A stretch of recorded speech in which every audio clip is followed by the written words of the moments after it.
صلی الله علیه وسلم دا فرمایلی کرن ته غریب لا څه ورکړي نو رسول الله صلی الله علیه وسلم دا فرمایلی دي من فطر صائما فله مثل اجره چا چې روژهدار ته روژه ماتې ورکړو د هغه دپاره به دومره ثواب وي څومره چې د روژه په خپله نیولې ده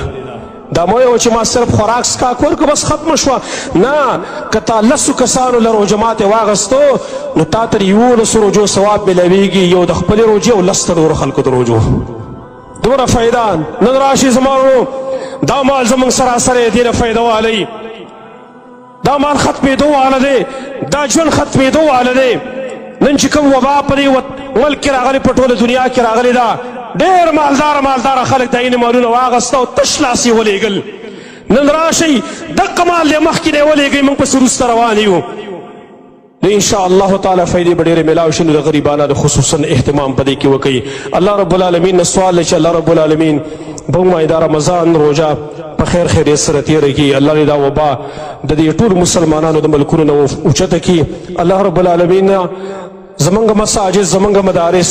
د دې وبا د وجې نه بند دي د دې وبا د وجې نه موږ د ډېر خیر نه محرومه شو موږ ګناهګار یو خطاکار یو سیاکار یو یا الله تا ته موږ توبه وباسو او یا الله د دې رمضان په وجه باندې